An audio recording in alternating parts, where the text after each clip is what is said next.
Mēs turpinājām apbrīnot kalnus no apakšas un augšas un arī no iekšas, jo nolaidāmies Raktuļu tumšajās dzīlēs.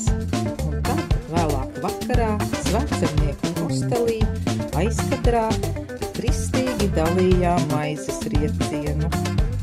Jaunās mērvienībās. Magone Filmu studio piedāvā Skriešanās ar negaisu. Bet nu ir jauns rīts un mums jābrauc tālāk. Bet pirms dodamies prom no mūsu pieticīgās naktsmītnes, kā tradīcija prasa, ieskatīsimies kartē. Vakar sākām ceļu no Zakopānes viesnīcas, pabijām Veļičkas salas raktuvēs, tad apkārt Krakovai uz Pieskovas skalu, un tad tālāk līkumiem līdz Čenstohovai, līdz hostelim Baznīcas ielā. Bet mūsu nākamais mērķis ir tepat Čenstohovā, apmēram 10 minūšu brauciena attālumā. Nu, protams, tas ir Jasna Gūras klosteris. Varbūt ārā nākot. Ko? Kas to zina, pa kuriem mēs vēl iznākam? Uz klostera kalnu ved Luhomirsku vārti, Staņislava Augusta vārti, skumstošās Jaunavas Marijas vārti un Bankas jeb Jagellonu vārti.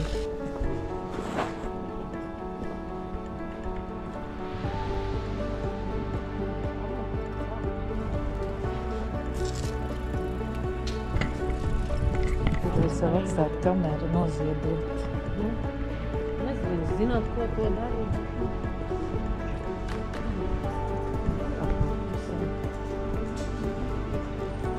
Acīm redzot, pa to teritoriju var vienkārši nākt iekš no visām malām un staigāt.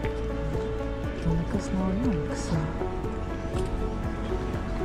To mēs arī darām. Staigājam un apbrīnojam visu pēc kārtas.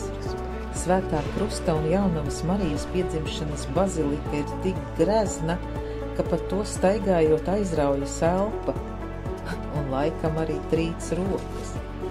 Tā ir vismaz 300 gadu sena, būvēta 17. un 18. gadsimta mijā. Jasna Guras klosteris ir populāra svētceļojuma vieta. Šeit dzirdam dažādas valodas. Mēs mirklīti pasēžam pirmajos solos un paklausamies franču gida stāstījumu. Atsevišķā telpā, jeb sanktuārijā, sastopam melno dievmāti, kas tur rokā Jēzus bērniņu. Šī ir nozīmīgākā Polijas katoļu svētbilde, uzgleznot esot iespējams 1434. gadā. Bet laukā, klostera pagalmā, varam apskatīt plakātu, kurā attēlotas un aprakstītas sanktuārijā izvietotās relikvijas. Numur 1 ir josta ar pāvesta asinīm pēc atentāta. Nu, un kad esam aizlūgušas katra par savējiem, tad jau laiks iziet laukā uz bastionu un uztaisīt kādu smuku pašbildi, jo vieta tiešām ir iespaidīga. Visapkārt bazilikai kādreizējā aizsarggrāvja vietā uz akmens postamentiem izvietotas krusta ceļa stacijas, kopā 14. Katru dienu pie tām esot redzamas svētceļnieku grupas, bet ne šobrīd.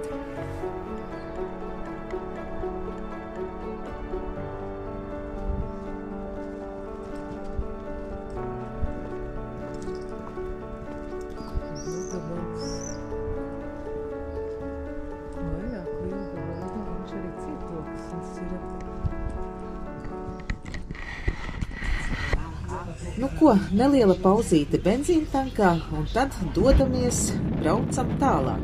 Patiesībā ceļš ved jau uz māju pusi, bet mēs ceļu nesteidzināsim, baudīsim, brauksim tradicionāli pa mazākiem ceļiem.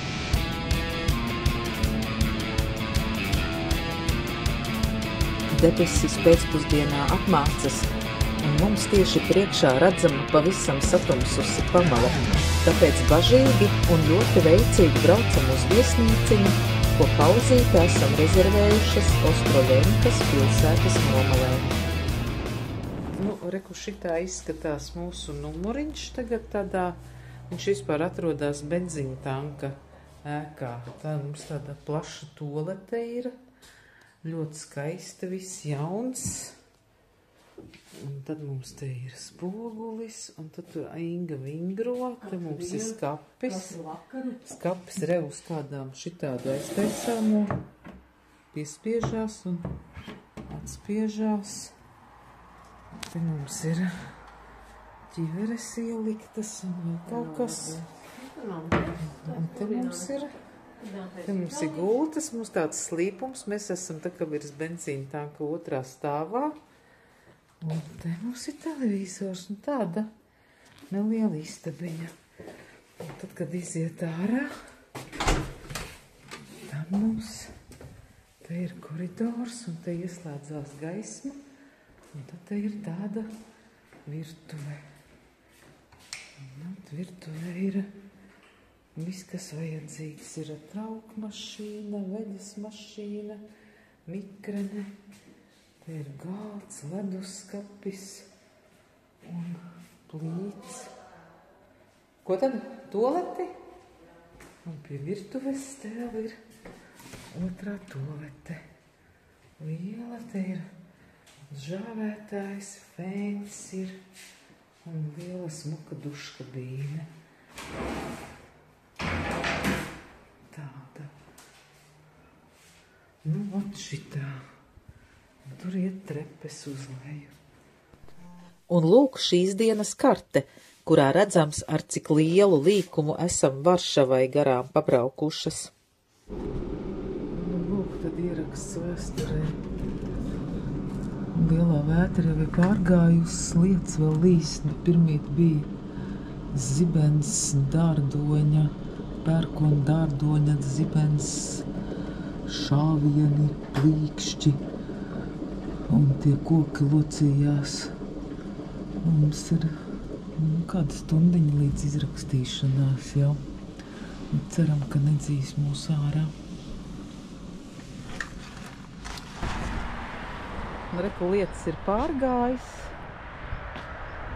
Jā, reku tur tajā pusē ir tāds tumšāks, un tas negaiss aizgāja. Uz mūsu uz Lietuvas pusi, tā kā mēs lēnām līdīsim viņām pakaļ. Mocīši gandrīz sausi, veiksmīgi bija atklāt vakarā. Un mūsu istabiņas lokas. Benzīna tankā.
Tā nu turpināsim skrieties ar negaisu.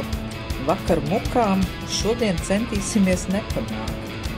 Nu, un šodienas plāns ir nokļūt līdz Kaunei, kur nakti pārlaidīsim pie Ingas studiju biedres lietuvietes Astes, kura mūsu dēļ pat ir atcēlusi brīvdienu braucienu uz vasarnīcu kopā ar saviem draugiem. Kā allaši caur maziem miestiņiem brauksim, gar fermām, gar bruvām. Gadījās arī viens ļoti drebelīgs ceļu posms, kur asfalta bedrēs bija redzams apakšā esošais akmeņu bruģis.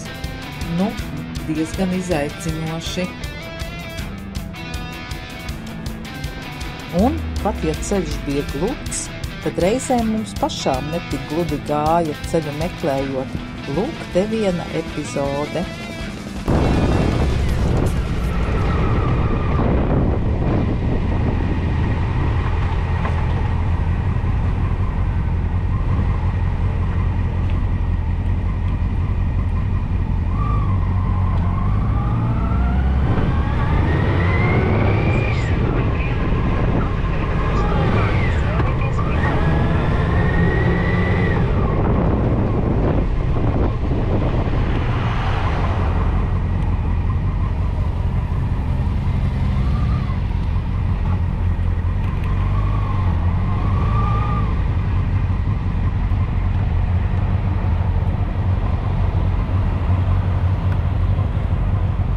Nākamo krustojumu var nākamais krustojums nemaz nav.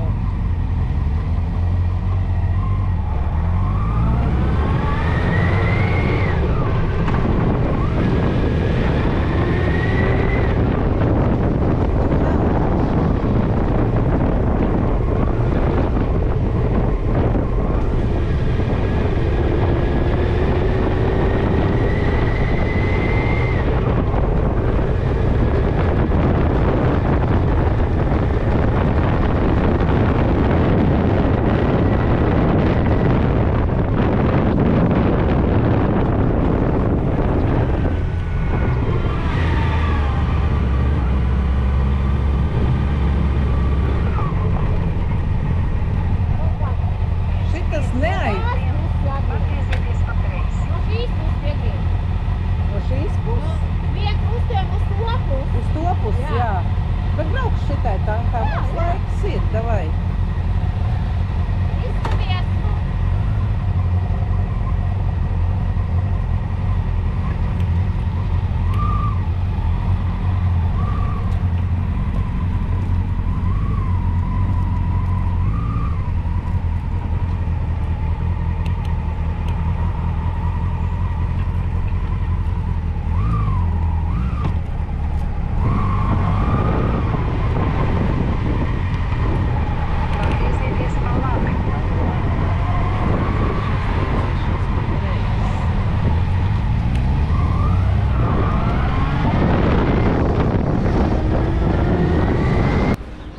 Tad priekšpēdējās dienas ieraksts vēsturē atradām tomēr iebrauktu benzīna tanciņā.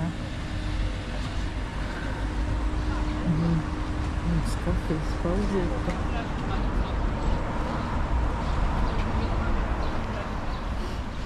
Pilsētiņa, manuprāt, slaviški vai staviški. Pilsētas parciņš. Benzīna tanciņā paņēmām kafīņu, Zanda paņēma late, saldumu pauzīt. Šodien atraujamies. Baznīca tāda iespaidīga.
Nu un šeit lūdzu atskaitē karte, kā mēs no Ostroļenkas līdz Kaunijai nokļuvām.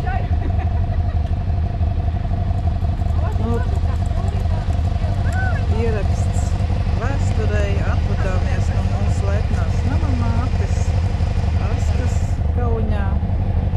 Tur māju mēs nevarējām ilgi atrast. Ko?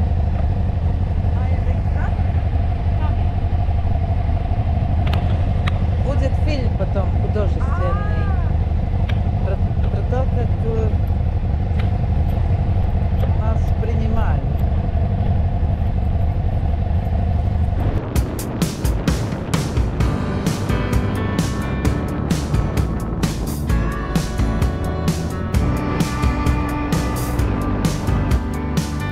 Nelabvēlīgo laikapstākļu dēļ ar ceļabiedreni vienojamies, ka mūsu ceļi šķiras netālojas Kaunijas robežas un trauksimies pēc iespējas ātrāk katra uz savām mājām. Ceļojums ir iegājis noslēguma fāzē, bet vēl beigās parādīšu mūsu jaukākos attēlus no kopā piedzīvotā. Palieciet ar mums!